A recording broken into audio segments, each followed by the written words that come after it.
Captain Sarah Chen stood at perfect attention in the gleaming hall of the Galactic Council's Defense Committee. Her dress uniform was spotless, her posture rigid, but her heart was racing. Next to her, equally disciplined, sat Atlas, her Belgian Malinois partner.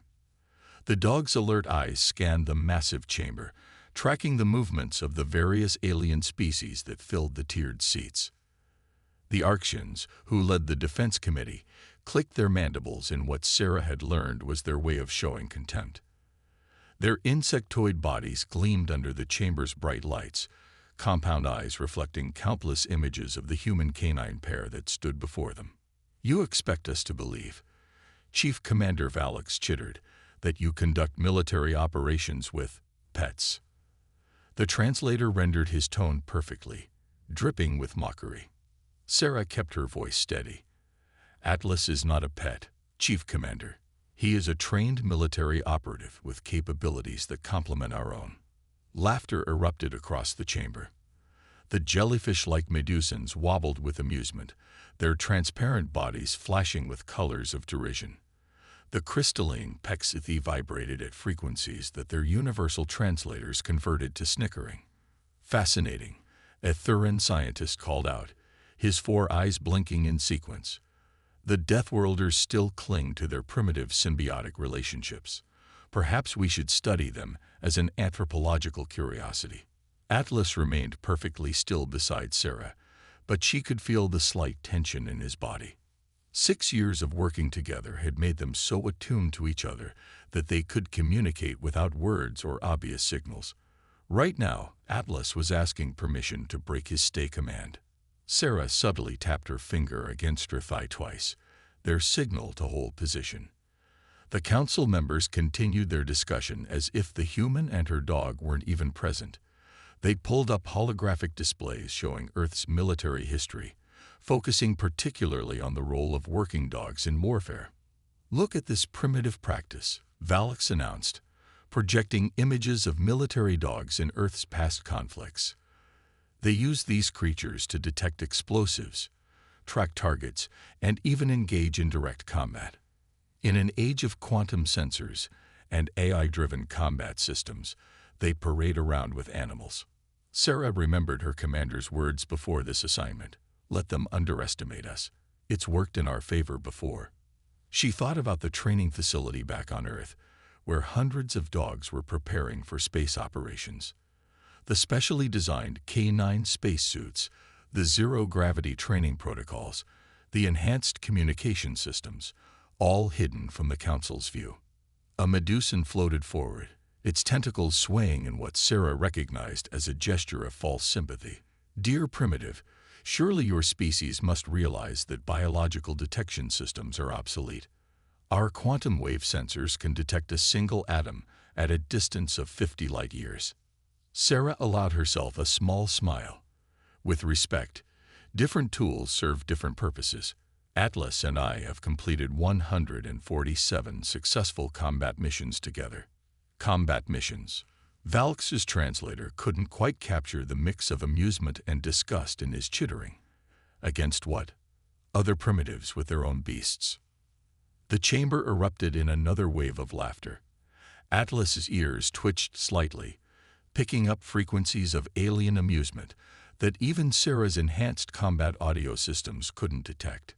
She reached down and placed her hand gently on his head, feeling the powerful muscles relaxed under her touch.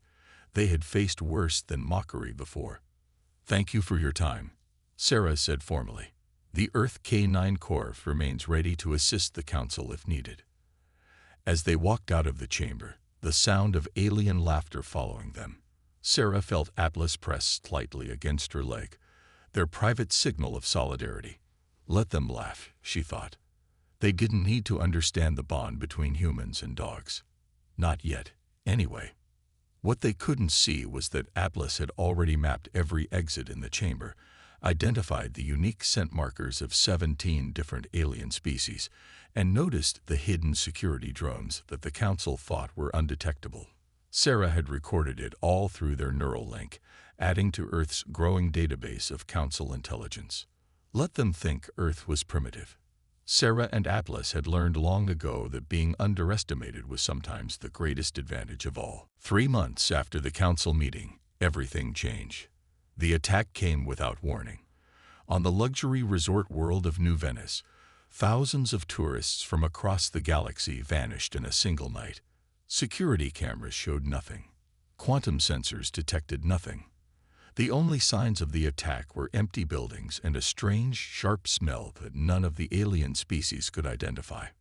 2 days later, it happened again. This time on Pexthi Prime, the crystalline being's homeworld. An entire mining colony disappeared. The planet's advanced defense systems hadn't detected a single ship or energy signature. In the Council's emergency chamber, panic was setting in. Captain Sarah Chen watched from her small observer's seat as the alien representatives argued. Atlas lay at her feet, his ears twitching at the overlapping sounds of different translation devices. Impossible. Valks of the Arctians slammed his chidness arm on the table. Our detection grid covers every approach to Council space. Nothing could slip through. A Medusan representative's tentacles twisted in agitation. But they did slip through. The Vorkath are attacking at will, and we can't even see them.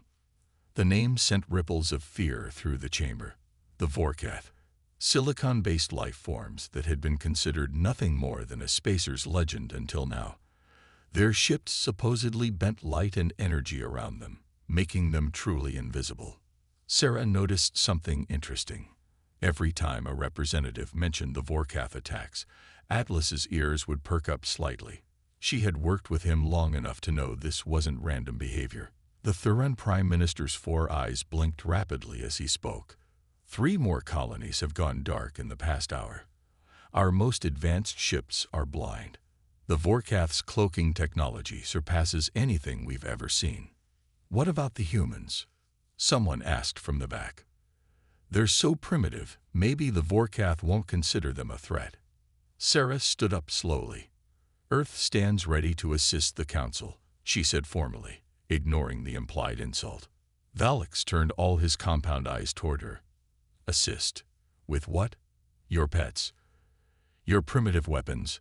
The Vorkath can fool quantum detection arrays that took us centuries to develop. Atlas suddenly stood up, his nose working. Sarah watched him carefully. After thousands of hours of training together, she could read his body language like a book. He was tracking something.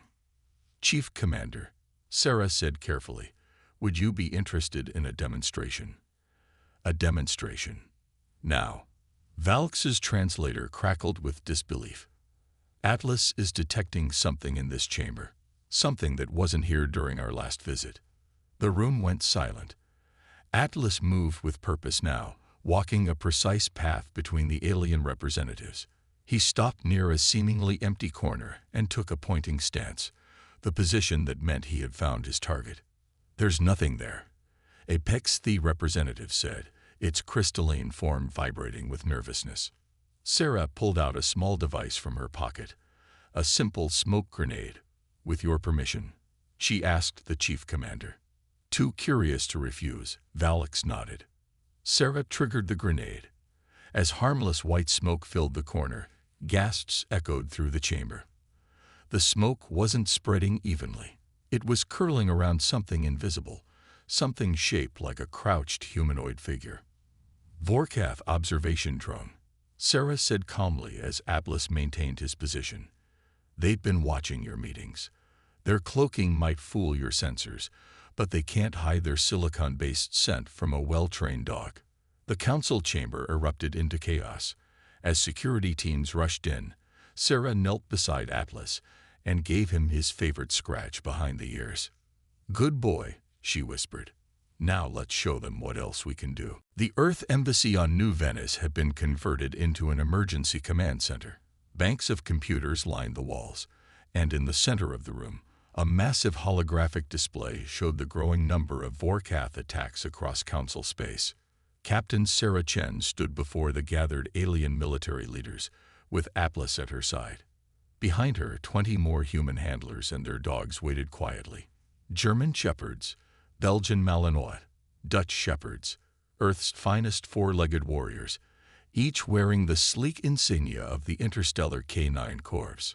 After Atlas detected the Vorkath spy, we ran tests, Sarah explained, pointing to data scrolling on the screens.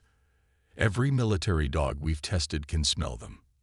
Their silicon-based biology gives off trace particles that our dogs can detect from up to 50 meters away, even through their cloaking fields. Valix, who had been much quieter since the spy incident, leaned forward. "And you're certain about this?" Sarah nodded to one of her handlers. "Sergeant Martinez, would you demonstrate?" Martinez and his German shepherd, Rex, stepped forward. 3 identical metal boxes sat on a table. Without any visible command, Rex walked to the boxes, sniffed each one, and sat down firmly in front of the middle box. "Open it," Sarah said. A council security officer pressed a button. The box's force field disappeared, revealing a small piece of silicon crystal. "This came from the Vorkath spy drone," Sarah explained. "The other boxes are empty." The Thuran general's 4 eyes blinked rapidly. "One successful test proves nothing. This could be." "Would you like to set up your own test?"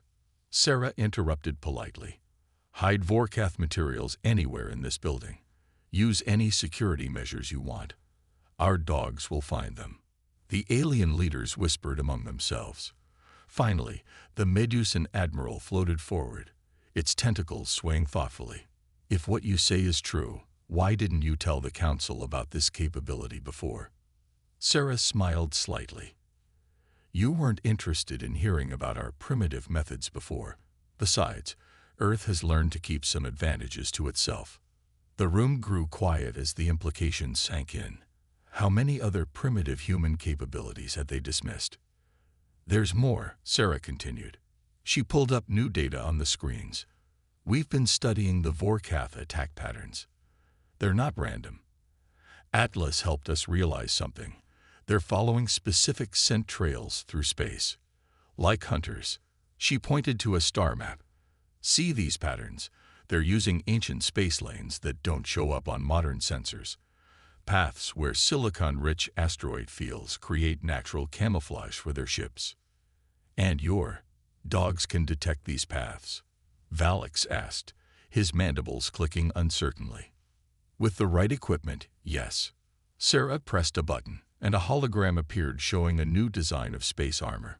"This is the K9 Space Combat System.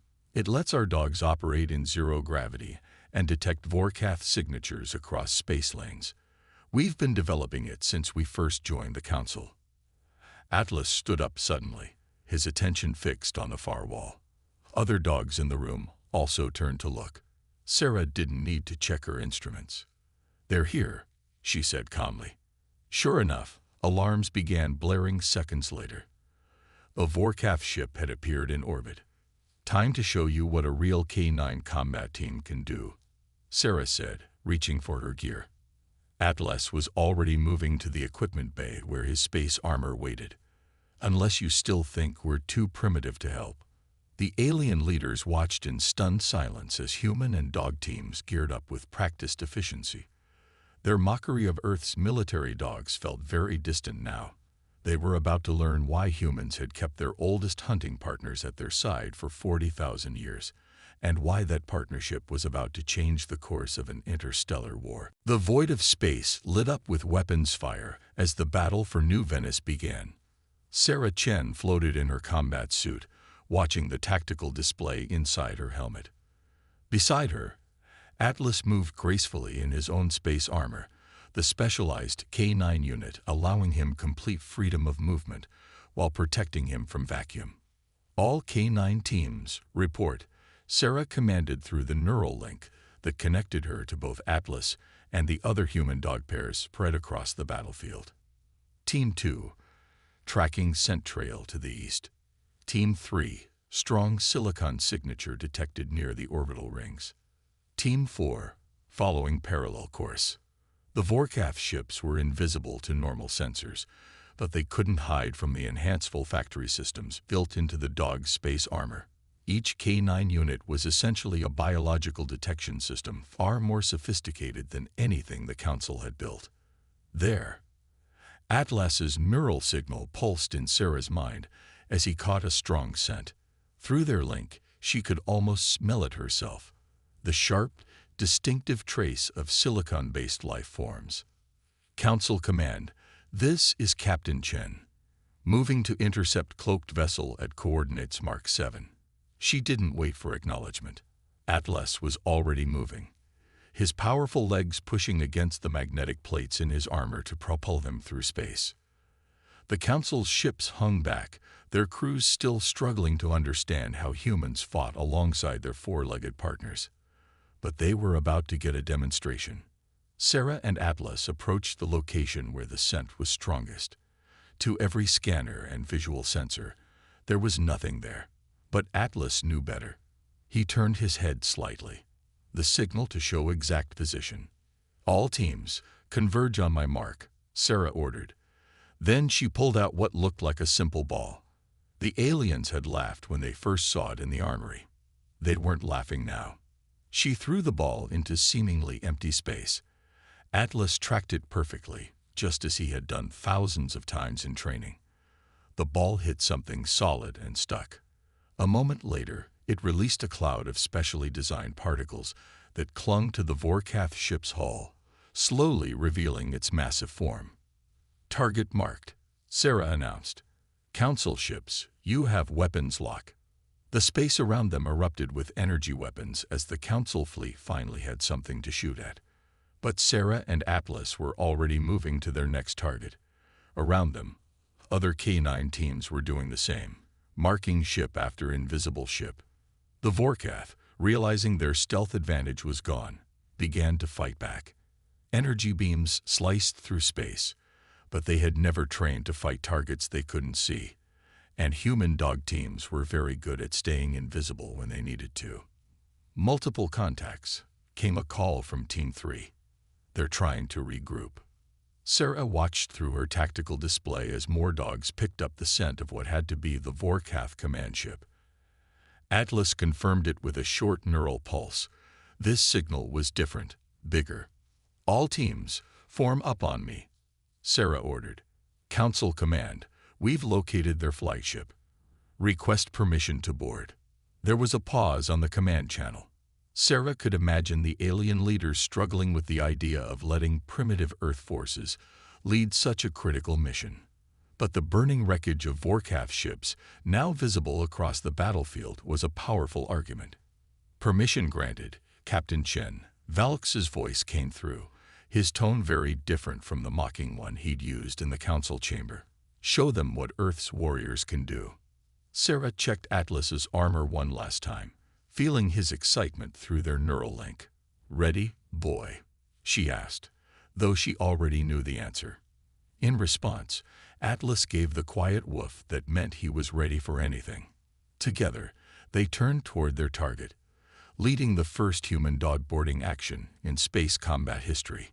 The Vorkath were about to learn why you should never underestimate Earth's oldest military partnership. 1 month after the Battle of New Venice, the Galactic Council's Great Chamber looked very different.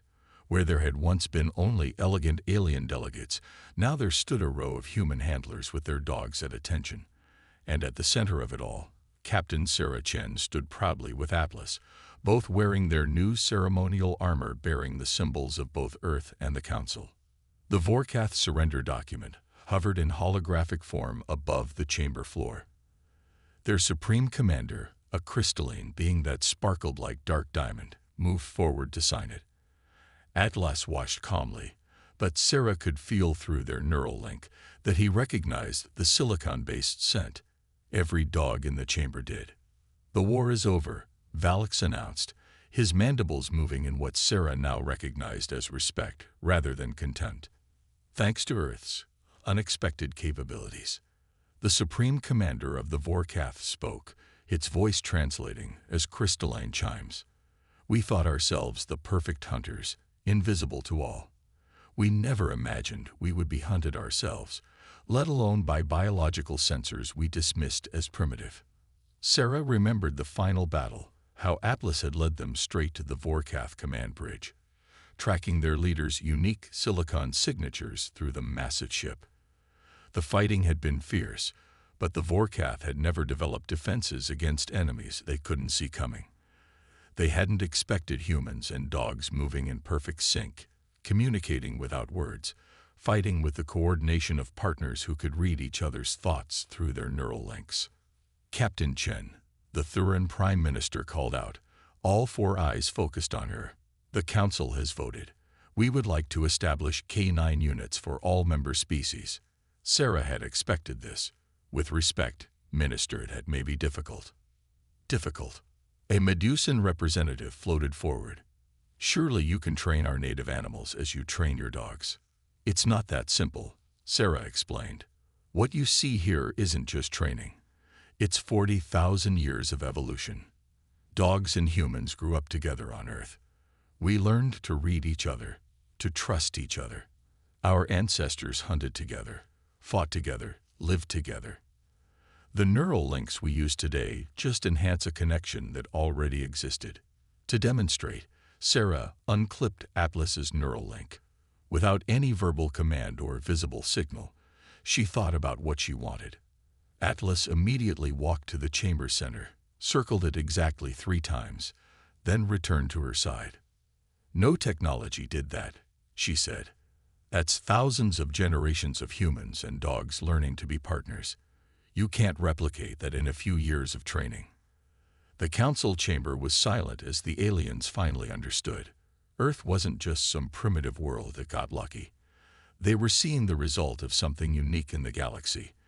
2 species that had evolved together to become something greater than either could be alone.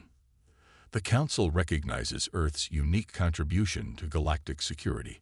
Valix announced formally. Captain Chen, you and Atlas are appointed as joint commanders of the new Interstellar Security Division. All K9 teams will report to you. Sarah placed her hand on Atlas's head, feeling his steady presence. Through their neural link, she sensed his satisfaction. Not pride, dogs didn't think that way. But the simple happiness of a job well done and the pleasure of working with his human.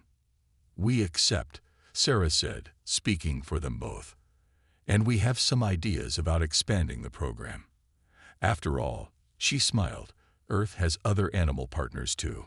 Wait until you see what we can do with dolphins in zero gravity. Around the chamber, the dogs' ears perked up at their handler's excitement. The aliens might have advanced technology, but Earth had something far older and more powerful, the trust between species who had grown up together on a Deathworld, learning to be family.